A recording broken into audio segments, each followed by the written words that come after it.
নমস্কার, আবার একটা রেসিপিতে সবাইকে ওয়েলকাম করছি। তো আজকের রেসিপিটা সাধারণত টিফিন বক্সের জন্য বানাবো।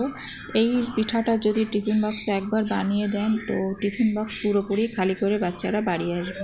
তো এখানে আমি নিয়ে নিয়েছি 1 বাটি ময়দা আর 2 চামচ আটা, আর দিয়ে দেবো স্বাদ মতো লবণ, দিয়ে দেবো অল্প একটু চিনি, দিয়ে ভালো করে মিক্সড করে নেব। এটা আমার মিক্সড করা হয়ে গেছে। এবারে জল দিয়ে আমি একটা পাতলা ব্যাটার বানিয়ে নেব। তো ব্যাটারটা আমার বানানো হয়ে গেছে। এবারে দিয়ে দেব অল্প একটু তেলটা দিয়ে আবারও ভালো করে নাড়াচাড়া করে নেব। নিয়ে ব্যাটারটা আমি রেস্টে রেখে দেব।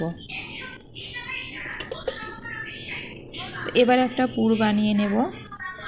পুর বানানোর জন্য এখানে কিছুটা সরষের তেল দিয়ে দিয়েছি। দিয়ে দেব পেঁয়াজ কুচানো, দিয়ে দেব কেটে রাখা কুচি করা কাঁচা লঙ্কাটা আপনাদের ঝাল হিসাবে দেবেন। দিয়ে দেব পেঁয়াজ কলি পাতা, দিয়ে দেব গাজর কুচানো, দিয়ে একটু ভালো করে নাড়াচাড়া করে নেব। দিয়ে দেব স্বাদ মতো লবণটা দিয়ে দেওয়া হয়ে গেছে। এবারে দিয়ে দেব হলুদ গুঁড়ো, দিয়ে দেব জিরা গুঁড়ো, তারপরে দিয়ে দেব একটু ধনিয়া গুঁড়ো, দিয়ে দেব চাট মশলা, দিয়ে এবারে সমস্ত উপকরণ দিয়ে ভালো করে আবারও সবজিটা ভেজে নেব।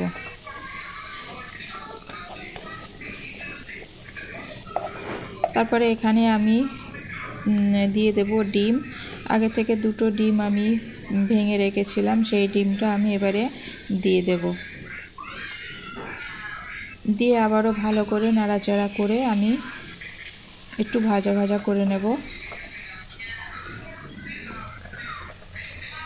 তারপরে দিয়ে দেব একটু টমেটো সস।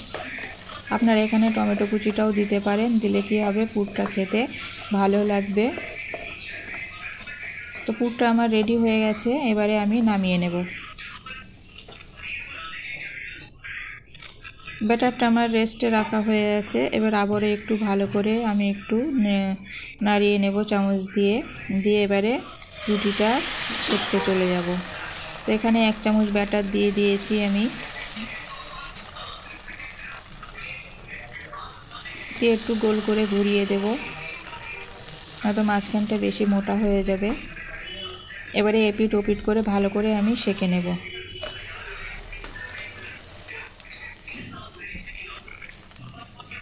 তো রুটিটা আমি এপিট ওপিট করে ভালো করে সেঁকে নিয়েছি। এবারে আমি নামিয়ে নেব।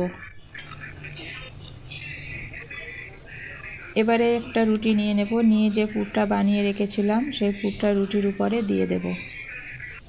একবার যদি এইভাবে আপনারা এই পিঠাটা বানিয়ে টিফিন বক্সে দেন তো বাচ্চারা পুরো টিফিনটাই খেয়ে শেষ করে বাড়ি আসবে।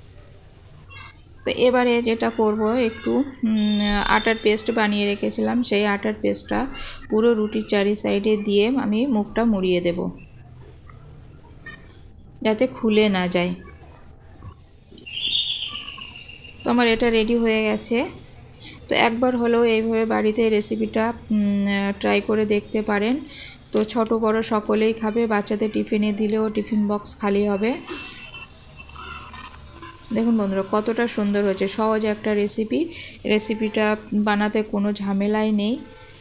রুটিবেলা ঝামেলা না করে এইভাবে একবারও তাড়াতাড়ি টিফিনটা বানিয়ে দিতে পারেন। তো আপনারা এভাবেও দিতে পারেন। আমি কি করব, একটু ভেজে নেব ভালো করে। দেখুন বন্ধুরা কতটা সুন্দর হয়েছে।